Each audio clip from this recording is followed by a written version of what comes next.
Khalid the cost of 2 AC will be. अब sir Waqas के लिए पैक वालों के लिए 2 AC ऑफिस में लगाना क्या हो गया?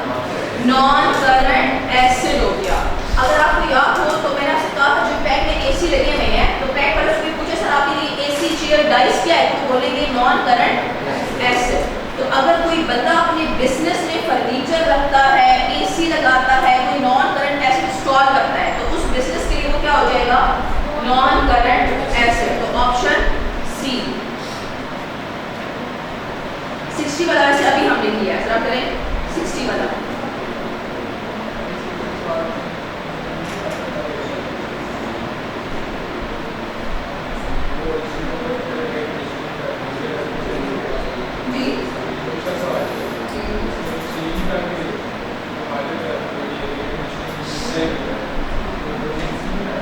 देखिए फॉर एग्जाम्पल आपकी सीमेंट का कारोबार है, ठीक है, आपका मैं वही कह रही हूँ ना, आपका सीमेंट का कारोबार है, तो आप सीमेंट खरीदते हैं तो आप क्या करते हैं? परचेजेस। अब आपने फॉर एग्जाम्पल एक शोरूम, एक वेयर हाउस बनाते हैं गोदाम, तो आप 7 घंटे के बाद जाके सीमेंट मांगेंगे, कहाँ से उठाएंगे? अपने शोरूम से। अब जब तक सीमेंट आपके वेयर हाउस में पड़ा था वो आपकी गुड्स में था। जब आपने अपने उस शोरूम में या वेयर हाउस में लगा के सीमेंट पूरी बिल्डिंग बना दी, तो अब वही सीमेंट जो उस टाइम गुड्स था अब क्या बनेगा? Non current acid. देखिए आपने 3 गाड़ियां खरीदी, आपका कार का शोरूम, जिस बंदे की गाड़ी का शोरूम होता है उसकी गाड़ी क्या होती है? नाम बताया था मैंने आपको, गुड्स होती हैं, परचेजेस। फर्नीचर के शोरूम वाले के फर्नीचर क्या होगा? गुड्स या परचेजेस। अब अगर ये जब तक उसके शोरूम में पड़ी है तो वो उसे किसमें लिखेगा? गुड्स या परचेजेस में। लेकिन अब जो ऑनर है वहाँ का वो कहता है कि मुझे अपने एम्प्लॉय से या स्टाफ के पिक एंड ड्रॉप के लिए गाड़ी चाहिए। अक्सर होता है पिक एंड ड्रॉप की सर्विसेज देते हैं अक्सर बिजनेसेस, तो उसने ये काफी उठाया और अब वो इस्तेमाल कर रहा है इसमें बिजनेस यूज में। अब जब ये गाड़ी जब तक बिजनेस यूज में नहीं थी तब तक ये किस में कैटेगराइज होगी? परचेजेस या गुड्स में। लेकिन जब ये बिजनेस में पिक एंड ड्रॉप के लिए इस्तेमाल होगी एम्प्लॉयज के, तो अब ये किस में आ जाएगी? Non current. उसी तरह ये खालिद वाला AC वाला, हाँ जी 60 वाला होप्सो हो गया होगा। अब ये करवाया था मैंने प्लस 1 मिलियन माइनस 200,000 एसेट्स कितने से बढ़ रही थी? जब निकाले ना MCQ, उम्मीद आपने लिखा हुआ होगा।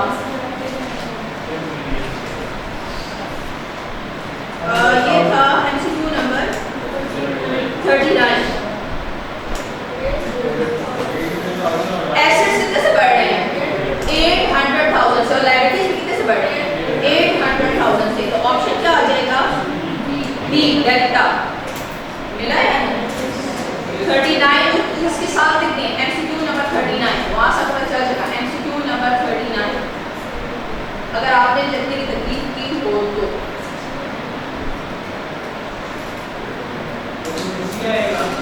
G D delta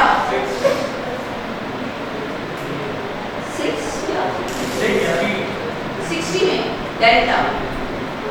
assets 8 lakh से बढ़ रहे हैं टोटल और लायबिलिटीज भी 8 लाख से बढ़ रही है।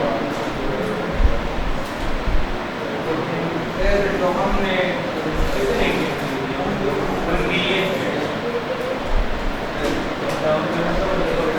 पिछले वाले लेक्चर में मशीन है तो इसलिए मशीन को पूरे करवा दिए हैं।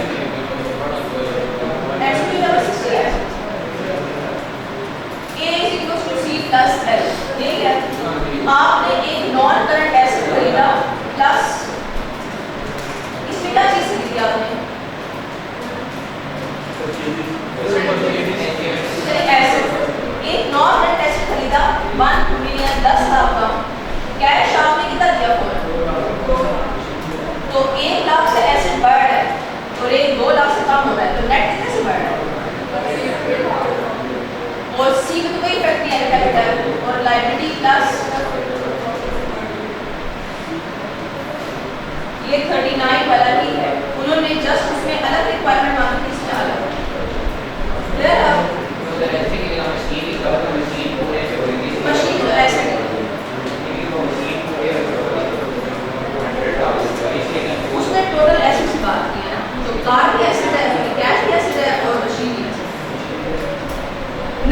61 सेपरेट एंटिटी कॉन्सेप्ट या बिजनेस एंटिटी कॉन्सेप्ट आता है आप लोग आईटीबी पढ़ा होगा क्या होता है बिजनेस और ऑनर दो अलग अलग इंडिविजुअल्स हैं ऐसा है फॉर एग्जांपल आपका स्टोर है या आपका बिजनेस है तो ऑनर कभी भी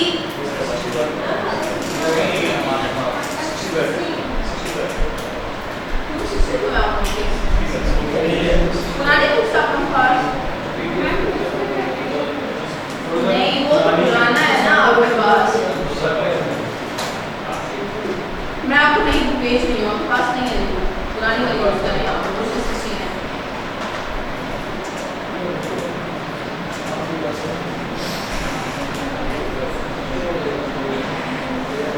अच्छा 60 से आगे उसमें है वो एमसीक्यू तकरीबन यहाँ पर है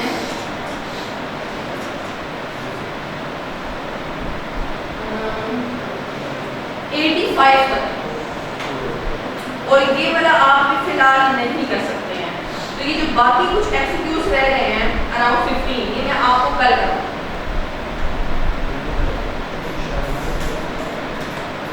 कल 25 है 60 तक हमने किए ना 25 ये कल आप कराऊंगी कुछ कॉन्सेप्ट्स हैं उनके थ्रू कुछ कॉन्सेप्ट्स में नहीं हुए हुए हैं पहले आईटी के पास सिलेबस में नहीं था उन्होंने ऐड कर हाँ देखिए आप आईटी से कुछ एक्सपेक्ट कर सकते हैं तो आपका बेहतर है कि मैं आपको पहले से प्रिपेयर करूँ ये ना एग्जाम में आए तो आप बोलेंगे ये तो हमारे इसमें नहीं कि कहाँ से आ गए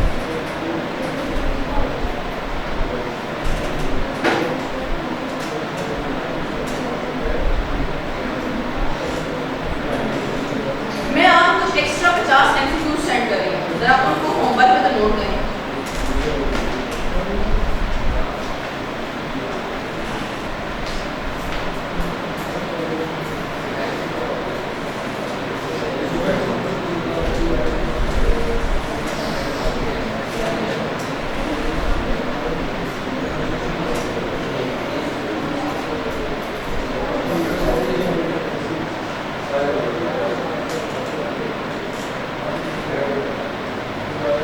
ये 51 एमसीक्यूज हैं ये मैं आपको सेंड कर रही हूँ इसको होमवर्क में पास रिकॉर्ड करें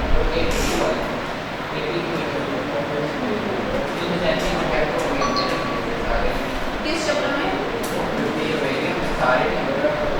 तो वही रेगुलर कॉन्सेप्ट मैं कराऊंगी ड्यूरेटिव वाला कॉन्सेप्ट हो गया मटेरियलिटी कॉन्सेप्ट हो गया हिस्टोरिक कॉस्ट कॉन्सेप्ट हो गया बिजनेस कॉन्सेप्ट हो गया कल कराऊंगी मैंने जो आपको 50 एमसीक्यू सेंड किए हैं इसको अपने पास होमवर्क में नोट करें इसके आंसर पीछे लिखे हाँ आपने प्रॉपर एबीसी लिखना प्रॉपर डब्ल्यू की चीज बनानी अच्छा सिवाय फर्स्ट के आप मैंने पीडीएफ में 18 है ना आपका बैच 18 बैच मैंने सेंड किए हैं वो पीडीएफ आया निकाले जरा इसमें आपने फर्स्ट एमसीक्यू नंबर 1 नहीं करना हाँ Question number 2. Which of the following states the pointers would appear on the same side? अच्छा Drawing the audio.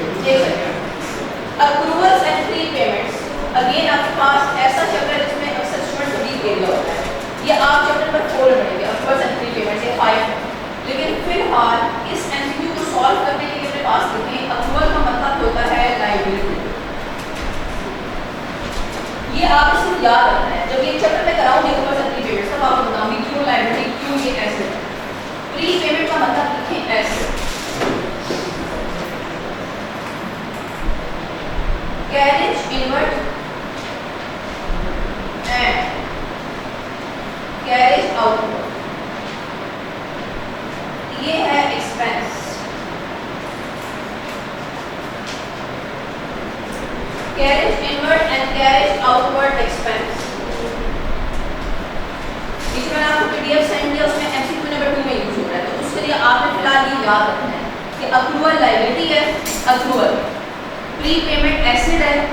Carriage inward and carriage outward भी एक्सपेंस है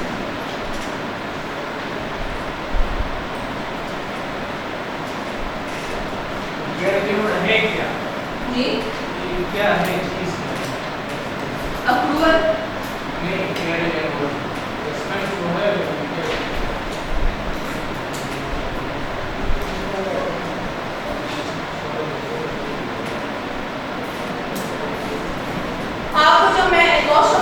करवा रही थी तो मैंने आपको कॉस्ट ऑफ सेल क्या फॉर्मूला बताया था प्लस उससे पहले एक और चीज आती है प्लस कैरेज इनवर्ट आपने कहा माइनस परचेज। एक चीज आप मुझसे ये कैसे एक्सपेक्ट कर सकते हैं कि मैं आपको एक क्लास में पूरा आइडिया करवा दूं मुझे ये समझ नहीं आ रहा तो अब आपको जो चीज मैं नहीं कराती मैं बात को करवा दूं तो हर चीज एक तरीका होता है आप स्टूडेंट हैं मैं टीचर हूं मुझे पता है आप कैसे लेके चलते हैं तो जो चीज मैं नहीं कराती मैं कहती हूं मैं फलां चैप्टर करा दूंगी ये जो मैं बात की शुरुआत से बात नहीं कर मैंने कैरेज इनवर्ट क्यों नहीं कराया था मैंने एमसीक्यू नंबर 2 के लिए छुड़वाया कि एमसीक्यू नंबर 2 में कैरेज इनवर्ट का जिक्र होगा कि आपके अभी तक जितना भी आप देख रहे हैं उसमें कैरेज इनवर्ट का जिक्र नहीं हुआ ना चैप्टर नंबर 1 में मेरा चैप्टर नंबर 3 में चैप्टर नंबर 9 में तो इसलिए जो चीजें मैं आपको नहीं करवा रही बात नहीं करवा रही तो प्लीज थोड़ा हौसला किया करें आप अभी पूरे 3 महीने तो 3 महीनों का आप अभी सिलेबस कवर नहीं कर सकते माजरत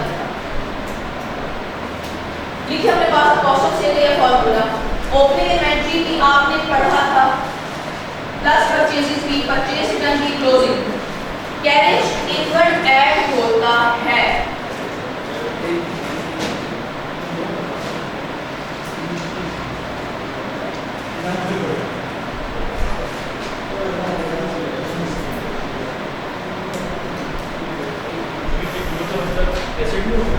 जी नहीं तो लाइब्रेरी क्या होता है आप दो चीजों को कर रहे हैं वो अक्रूड इनकम हो गया आपका नेट इनकम हो गया उस इनकम को एक्सपेंस के साथ कर रहे हैं तो अक्रूवल का लाइब्रेरी आपको चैप्टर पढ़ा ही नहीं है इस चैप्टर तकरीबन आपके 15 दिन लगते हैं सबसे मुश्किल समझने आइडिया में आपको ये चैप्टर है अक्रूवल सर्टिफिकेट कैरेज इनवर्ट का मतलब होता है समझे आप अपनी दुकान के सामान जब लेने जाते हैं तो क्या हाथों में सामान आ रहे होते हैं क्या सामान बहुत छोड़ जाता है ट्रक वाला ऐसे ट्रक में आते हैं लोड करके लाते हैं तो क्या ट्रक वाला अलग हाथ से आके बैठा होगा इस तरह अपना सामान इसमें लोड करके हम फ्री में ले जाएंगे आपकी दुकान तक क्या वो उसमें मतलब पैसे ले रहा होता है तो कैरेज इनवर्ट कहते हैं कैरेज इनवर्ट का मतलब है सप्लायर की दुकान से लेके आपकी दुकान तक वो ट्रांसपोर्टेशन का जितना भी खर्चा आता है उनका कहलाता है कैरेज इनवर्ट हाँ इसको ट्रांसपोर्टेशन कॉस्ट भी कहते हैं कैरेज इनवर्ट को आप कह सकते हैं ट्रांसपोर्टेशन कॉस्ट और कैरेज इनवर्ट हमेशा कहाँ पे जाएगा कॉस्ट ऑफ सेल क्लियर वैसे एक बात बताएं परचेजेस बाय नेचर क्या है और कैरेज इनवर्ट भी क्या है क्लियर कैरेज इन देखिए इन का क्या मतलब होता है इन अपनी कंपनी में लाने का खर्चा और एक होता है कैरेज आउट ये क्या मतलब है कैरेज आउटवर्ड अक्सर लोग ही कहते हैं सर हम आपको डिलीवरी फ्री करके देंगे कैरेज आउटवर्ड मतलब है अपनी कंपनी से अपनी दुकान से चीजें कस्टमर तक फ्री में पहुंच जाना तो फ्री में पहुंचाना आपको नुकसान हुआ पैसे नहीं ले रहे कैरेज आउटवर्ड में बड़ा एक्सपेंस नहीं है क्योंकि आप उसके पैसे ले रहे हो देखें कैरेज आउटवर्ड का मतलब है कि आप जैसे मेरी कंपनी है ठीक है अक्सर लोग नहीं फूड डिलीवरी वाले कह रहे होते हैं हम आपको फ्री में ट्रांसपोर्टेशन देते हैं नहीं हमारी दुकान से आपका क्या होगा ये फ्री में हम आपको पहुंचा देंगे तो वो जो ट्रक के पैसे होते हैं वो दे रहा होता है कंपनी वाले तो वो उनकी जेब से जा रहा होता है कस्टमर को तो नहीं पड़ता ये तो कंपनी को पड़ता है तो कैरेज आउटवर्ड बाय नेचर क्या है ये भी एक्सपेंस है फिर तो नहीं होगा फिर तो आप पैसे वसूल कर रहे हैं तो कैरेज आउटवर्ड का मतलब है अपनी कंपनी से उठाओ चीजें और कहां तक पहुंचा दो कस्टमर तक ये भी एक्सपेंस है लेकिन ये कभी भी कॉस्ट ऑफ सेल में नहीं आएगा ये आएगा other expenses clear other expenses आपने कौन कौन से पढ़े थे rent expense electricity expense telephone expense wages salaries expenses insurance expenses interest expenses तो उसमें वो चीज क्या है carriage outward carriage inward product आप बेचते हैं उसकी प्राइस में ऐड होगा हाँ उसमें बाद जब आप बेचेंगे हाँ ग्रॉस प्रॉफिट की बात है ग्रॉस प्रॉफिट के बाद क्या चीज ऐड होती है अदर इनकम और लेस क्या होते हैं अदर एक्सपेंसेस तो वो उसमें आएगा तो कैरेज इनवर्ट किधर जाएगा कॉस्ट सेम है